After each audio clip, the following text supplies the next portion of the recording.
तो जय हिंद, वंदे मातरम प्यारे साथियों, बहुत बहुत स्वागत करता हूं आप सभी का टीए आर्मी एग्ज़ाम 2025 से रिलेटेड जीके और साइंस के मोस्ट इंपोर्टेंट क्वेश्चनों की एक नई वीडियो में। दोस्तों आज की वीडियो में हम टीए आर्मी एग्ज़ाम से रिलेटेड जीके और साइंस के वेरी इंपॉर्टेंट क्वेश्चनों को एक बार फिर से कवर करने वाले हैं। दोस्तों एग्ज़ाम की डेट आप सभी को पता चल चुकी होगी कि जनवरी के सेकेंड वीक में आप सभी का एग्ज़ाम होने वाला है, तो प्रिपरेशन आपको बहुत अच्छी तरीके से करना है इस बार यदि आप सिलेक्शन लेना चाहते हैं। दोस्तों परीक्षा में पूछे जाने वाले प्रश्न लेकर आ चुका हूं, इंपॉर्टेंट प्रश्न है तो वीडियो में लास्ट तक जरूर से बने रहिएगा। चलिए आज के वीडियो की शुरुआत करते हैं बिना किसी देरी के, लेकिन उससे पहले चैनल पर नए हो तो चैनल को सब्सक्राइब करके नोटिफिकेशन बेल को ऑल पर सेट जरूर से कर लीजिएगा, जिससे दोस्तों नेक्स्ट वीडियो की नोटिफिकेशन आपको सबसे पहले मिल पाए। और दूसरी बात दोस्तों, आप सभी से सॉरी मांगना चाहता हूँ क्योंकि वीडियो मैं डेली प्रोवाइड नहीं करा पा रहा हूँ, लेकिन इंपॉर्टेंट क्वेश्चनों की वीडियो इसी तरीके से चैनल पर आपको देखने को मिलती रहेंगी और ये सभी क्वेश्चन इंपॉर्टेंट हैं, तो हर क्वेश्चन को अच्छी तरीके से देख के याद जरूर से करते चलिएगा। तो चलिए शुरुआत करते हैं आज की बेहतरीन क्लास की। तो दोस्तों आज क्वेश्चन के साथ साथ आंसर भी टिक हुआ मिलेगा आपको, ताकि आपको दिक्कत ना हो और क्वेश्चन के आंसर तक आप आसानी से पहुंच पाएँ। तो चलिए शुरुआत करते हैं। देखिए पहला क्वेश्चन आप सभी से क्या पूछा जा सकता है एग्जाम में कि प्रथम विधि निर्माता कौन है। इंपॉर्टेंट है, who is the first law maker. तो नाम आपको याद रख लेना है, नाम है दोस्तों मनु। इनको दोस्तों क्या कहा जाता है, प्रथम विधि निर्माता के रूप में जाना जाता है। चलिए अगला क्वेश्चन है दोस्तों आपका, नागानंद का रचनाकार कौन था। देखिए ये क्वेश्चन एग्जाम में बना है और इम्पोर्टेंट है। राइट आंसर आप सभी नोट कर लीजिएगा, हर्षवर्धन। हर्षवर्धन को दोस्तों नागानंद का रचनाकार के रूप में जाना जाता है। चलिए नेक्स्ट क्वेश्चन देखते हैं। क्वेश्चन के साथ आंसर गैला गैल यहाँ पर मैं टिक करके लेकर आया हूँ ताकि आपको दिक्कत ना हो और आपकी तैयारी अच्छी तरीके से हो पाए। ठीक है, चलिए तीसरा क्वेश्चन है, किसने इक्ताधारी प्रथा चलाई। इंपोर्टेंट करके नोट जरूर से कर लीजिएगा, किसने दोस्तों इक्ताधारी प्रथा चलाई। तो राइट आंसर इल्तुतमिश हो जाता है। इल्तुतमिश किस वंश का शासक था, तो ये गुलाम वंश का शासक था और दिल्ली सल्तनत काल का पहला वंश गुलाम वंश को माना जाता है। और गुलाम वंश 1206 ईस्वी में आया और इसने 1290 ईस्वी तक शासन किया था। और इल्तुतमिश को दोस्तों दिल्ली सल्तनत काल का प्रथम शासक भी माना जाता है, क्योंकि जब इल्तुतमिश गद्दी पर बैठा तो इसने अपनी राजधानी दिल्ली बनाई और इसीलिए दोस्तों दिल्ली सल्तनत काल का प्रथम शासक इल्तुतमिश को माना जाता है। ठीक है, चलिए अगला क्वेश्चन है, खारे जल की झील वान झील कहाँ पर स्थित है। ये क्वेश्चन एग्जाम में बनकर आया था। राइट आंसर आप सभी को पता है, तुर्की। ऑप्शन है डी आपका राइट आंसर हो जाता है। ठीक है, चलिए अगला क्वेश्चन है आप सभी का, संविधान सभा के प्रारूप समिति में सदस्यों की संख्या कितनी थी। देखिए ये क्वेश्चन इंपोर्टेंट है। यदि मैं बात करूँ सदस्यों की संख्या 7 थी। कितनी थी, सदस्यों की संख्या 7 थी। लेकिन यदि आपसे क्वेश्चन पूछे दोस्तों क्वेश्चन पूछे कि संविधान सभा के प्रारूप समिति में, ठीक है, हेड को छोड़कर, ठीक है, हेड जो था उसके समिति का अध्यक्ष जो था उसको छोड़कर कितने सदस्य थे, तो अध्यक्ष को छोड़कर 6 सदस्य थे, लेकिन अध्यक्ष को जोड़कर दोस्तों 7 सदस्य थे। ये भी चीज़ आपको याद रख लेना है। यदि मैं बात करूं कि प्रारूप समिति के अध्यक्ष कौन थे, तो doctor BR Ambedkar, doctor Bhimrao Ambedkar को दोस्तों प्रारूप समिति का अध्यक्ष माना जाता है। ठीक है, वीडियो को लाइक शेयर सब्सक्राइब जरूर से कर लीजिएगा। चलिए नेक्स्ट क्वेश्चन की तरफ बढ़ेंगे। अगला क्वेश्चन है, बर्मा को प्राचीन भारत में क्या कहा जाता था। बर्मा को प्राचीन भारत में क्या कहा जाता, what was Burma called in ancient India. Right answer क्या हो जाएगा, बिल्कुल सही है। आप सभी को टिक यहाँ पर मैं इसलिए करके लेके आया हूँ कि आंसर आप तक जल्दी पहुँच पाए और हम कम समय में क्वेश्चन को अटेम्प्ट कर पाए। ठीक है, गोल्ड भूमि यानी स्वर्ण भूमि कहा जाता था। चलिए नेक्स्ट क्वेश्चन है आप सभी का, ये पूछा गया क्वेश्चन है, सूर्य के चारों ओर घूमने वाले पिंड को क्या कहते हैं। तो ग्रह कहते हैं, आप सभी को पता होगा। और ग्रह कितने हैं, 9 ग्रह हैं। ठीक है, कितने ग्रह हैं, 9 ग्रह हैं। और सबसे बड़ा ग्रह किसको माना जाता है, बृहस्पति को सबसे बड़ा ग्रह माना जाता है।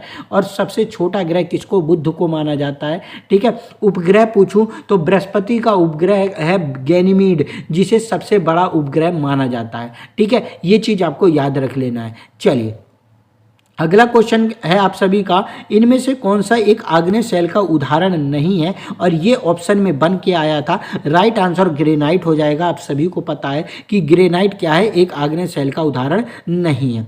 ठीक है, चलिए नेक्स्ट क्वेश्चन है आप सभी का, किसे प्रकृति का सुरक्षा वाल्व कहा जाता है? आंसर याद कर लीजिएगा, इंपोर्टेंट है। ज्वालामुखी को प्रकृति का क्या कहा जाता है? सुरक्षा वाल्व कहा जाता है, सेफ्टी वाल्व ऑफ नेचर। ठीक है, इंपोर्टेंट है, नोट जरूर से करिएगा। चलिए अगला क्वेश्चन है आप सभी का, विक्टोरिया जलप्रपात किस नदी पर स्थित है? इंपोर्टेंट है, नोट कर लीजिएगा, जाम्बेजी नदी विक्टोरिया जलप्रपात पूछा जाता है, नोट जरूर से कर लेना। चलिए अगला क्वेश्चन है आप सभी का, निम्न में से कौन सा एक मरुस्थल नहीं है? तो यहाँ पर दोस्तों थार एक मरुस्थल नहीं है, थारू। ठीक है, कालाहारी, सहारा और गोबी ये तीनों क्या है? मरुस्थल है, बल्कि थारू मरुस्थल नहीं है, थार है मरुस्थल। ठीक है, चलिए अगला क्वेश्चन है आप सभी का, अमीर खुसरो किस शासक के दरबारी कवि थे? कई बार क्वेश्चन करा चुका हूँ, अलाउद्दीन खिलजी के दरबारी कवि थे, और ये दोस्तों बलबन के दरबार में भी रहता था, तो याद रख लीजिएगा। अलाउद्दीन खिलजी के शासक का दरबारी कवि था दोस्तों ये। ठीक है, लेकिन ये दरबार में किसके आया था? तो ये बलबन के दरबार में भी आया था। और अमीर खुसरो को किसका तबला और सितार का आविष्कारक माना जाता है? ठीक है, इसे तोतिए हिंद के नाम से जाना जाता है, यानी भारत का तोता अमीर खुसरो को ही कहा जाता था। ठीक है, चलिए अगला क्वेश्चन है आप सभी का, कथक कहाँ की नृत्य शैली है? यहाँ पर आपसे पूछ रहा है कथक कहाँ की नृत्य शैली है। सबसे पहले याद रख लेना, कथक एक क्या है दोस्तों? क्लासिकल डांस है। इंडिया का क्या है? एक क्लासिकल डांस माना जाता है, इसको शास्त्रीय नृत्य माना जाता है। और ये कहाँ का है दोस्तों? उत्तरी भारत यानी उत्तर प्रदेश, आपको याद रख लेना है। यूपी का एक शास्त्रीय नृत्य है कथक। ठीक है, इंपोर्टेंट है, जरूर से याद रख लेना है। मणिपुर का क्या है? मणिपुरी है। उड़ीसा का क्या है? उड़ीसी है। और केरला के दो याद रख लेना है, एक मोहिनी अट्टम है और एक कथकली है। ये दो हैं केरला के। एग्जाम में बन के पूछता है कि किस राज्य के दो शास्त्रीय नृत्य हैं, तो केरला राइट आंसर हो जाएगा। ठीक है, चलिए अगले क्वेश्चन की तरफ बढ़ेंगे। क्वेश्चन आपका 14 है, कार्ल मार्क्स द्वारा लिखी गई पुस्तक दास कैपिटल कब प्रकाशित की गई थी? तो राइट आंसर 1867 आपका राइट हो जाएगा। 1867 में दास कैपिटल को क्या प्रकाशित किया गया था? इंपोर्टेंट चीज याद रख लेना, ये किसकी पुस्तक है? ठीक है, ये किसकी पुस्तक है? तो ये पुस्तक है दोस्तों कार्ल मार्क्स की पुस्तक है। एग्जाम में पुस्तक का नाम दे देगा और राइटर आपसे पूछ सकता है, तो याद जरूर से रखिएगा। ठीक है, चलिए नेक्स्ट क्वेश्चन की तरफ बढ़ेंगे। बद्री धाम कहां पर स्थित है? तो बद्री धाम दोस्तों उत्तराखंड में है, इंपोर्टेंट है, जरूर से नोट कर लेना। दूसरा आपसे पूछे ऋषिकेश कहाँ पर स्थित है? तो ऋषिकेश भी दोस्तों उत्तराखंड में है। ये भी बहुत पूछा जाता है, तो इसको भी आपको याद रख लेना है। ठीक है, चलिए नेक्स्ट क्वेश्चन की तरफ बढ़ेंगे। ल्यूमेन किसका मात्रक है? साइंस का वेरी इंपॉर्टेंट क्वेश्चन है, और इंपॉर्टेंट करके नोट जरूर से करिएगा। ल्यूमेन किसका है दोस्तों? ज्योतिफ्लस्क का मात्रक है। ठीक है, चलिए अगला क्वेश्चन है आप सभी का, किस तापमान पर जल का घनत्व अधिकतम होता है? तो सभी को पता है कि 4 डिग्री सेल्सियस पर। कितने पर? 4 डिग्री सेल्सियस पर जल का घनत्व अधिकतम होता है। अब आपको बताना है कि कितने पर न्यूनतम होता है, कितने पर न्यूनतम होता है? तो 0 डिग्री सेल्सियस पर दोस्तों न्यूनतम होता है। ठीक है, चलिए अगला क्वेश्चन है, जिस ताप पर कोई ठोस पदार्थ ऊष्मा पाकर द्रव में बदल जाती है, वो क्या कहलाता है?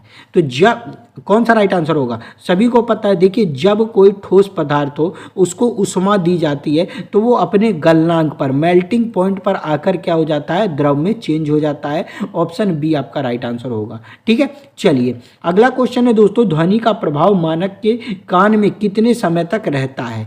देखिए मानव के कान में हमसे पूछ रहा है। ये क्वेश्चन मैं इसलिए कवर करा रहा हूँ, ये क्वेश्चन प्रीवियस ईयर क्वेश्चन है, रिपीटेड क्वेश्चन है, और एग्जाम में बन करा सकते हैं। तो वीडियो में जरूर से लास्ट तक बन के रहिएगा, हर क्वेश्चन को नोट जरूर से करिएगा। देखिए जो क्वेश्चन आपको याद है ना, उसको नोट करने की जरूरत नहीं है। आप अपना टाइम दोस्तों नोट करने में वेस्ट मत करिए, लेकिन जो चीज़ आपको याद नहीं है उसको नोट जरूर से करिए। टेलीग्राम चैनल को ज्वाइन कर लीजिएगा।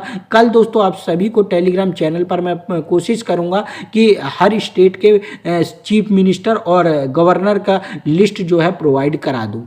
ठीक है, तो टेलीग्राम चैनल को ज्वाइन कर लीजिएगा। इस क्वेश्चन का राइट आंसर आप सभी को पता है, 1/10 सेकंड तक दोस्तों मानव के कान में ध्वनि का प्रभाव रहता है। ठीक है, चलिए अगला क्वेश्चन है दोस्तों, प्रकाश छोटे छोटे कणों से मिलकर बना है जिसे क्या कहते हैं? तो दूसरे क्या कहते हैं दोस्तों? फोटोन कहते हैं। ये क्वेश्चन भी बनकर आया है, इंपोर्टेंट है, नोट कर लीजिएगा। परमाणु की बात करूं तो परमाणु ये है और इसके नाभिक में प्रोटॉन और न्यूट्रॉन होते हैं और इलेक्ट्रॉन साइड में क्या करते हैं? चक्कर लगाते रहते हैं। इलेक्ट्रॉन पर कौन सा आवेश होता है? ऋणावेश होता है। और प्रोटॉन और न्यूट्रॉन पर कौन सा आवेश होता है? धन आवेश होता है। ये भी आपको याद रख लेना है।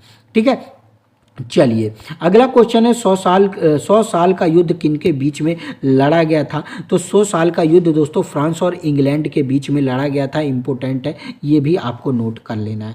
ठीक है, चलिए अगला, एक नॉटिकल मील बराबर होती है किसके? इंपॉर्टेंट है, नोट जरूर से कर लीजिएगा, वेरी इंपॉर्टेंट करके। नॉटिकल मील दोस्तों 1.85 किलोमीटर के बराबर होती है। ठीक है, चलिए अगला दोस्तों, दूध का पीएच मान लगभग कितना होता है?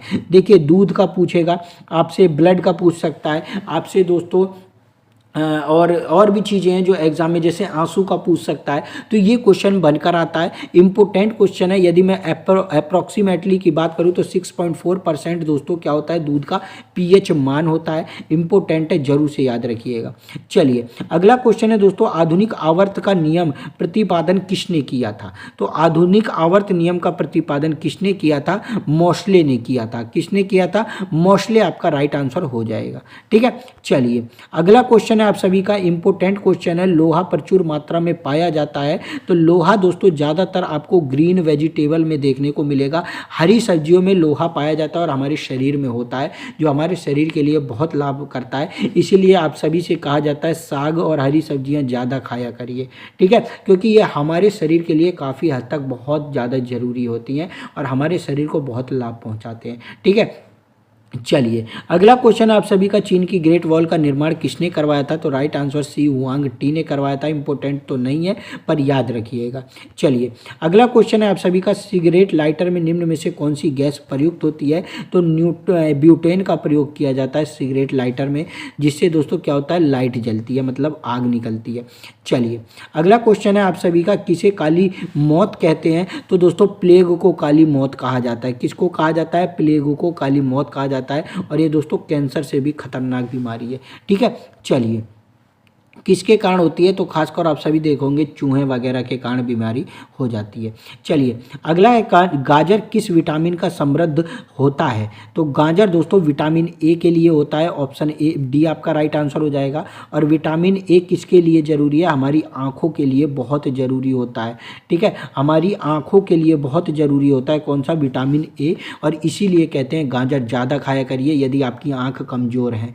ठीक है, आँखों की रोशनी बरकरार रहती है गाजर खाने से, तो गाजर हमारी आंखों के लिए इम्पोर्टेंट है और गाजर दोस्तों विटामिन ए का समृद्ध होता है। चलिए अगला क्वेश्चन है दोस्तों, पेसमेकर का संबंध किससे है? तो पेसमेकर दोस्तों हमारे हार्ट से रिलेटेड है। ऑप्शन बी आपका राइट आंसर हो जाएगा। ठीक है, चलिए अगला है दोस्तों, ये क्वेश्चन आप सभी के लिए HW में है, आंसर जरूर से बताइएगा। उत्परिवर्तन के सिद्धांत के जन्मदाता कौन है? इंपॉर्टेंट क्वेश्चन है और राइट आंसर आपको कमेंट करके जरूर से बताना है। वीडियो अगर अच्छी लगी है तो वीडियो को लाइक जरूर से कर दीजिएगा, शेयर जरूर से कर दीजिएगा। और एक बार फिर से आप सभी से सॉरी मांगता हूँ दोस्तों, डेली वीडियो नहीं प्रोवाइड करा पा रहा हूँ, पर इंपॉर्टेंट क्वेश्चनों की वीडियो आप सभी तक लाने की कोशिश इसी तरीके से मेरी बनी रहेगी और कोशिश यही रहेगी कि अच्छे से अच्छे क्वेश्चन आपको अटेम्प्ट करा पाऊँ ताकि एग्जाम में आप अच्छे से अच्छा स्कोर बना पाएँ। ठीक है, चलिए मिलूंगा नेक्स्ट वीडियो में, तब तक के लिए जय हिंद, वंदे मातरम साथियों।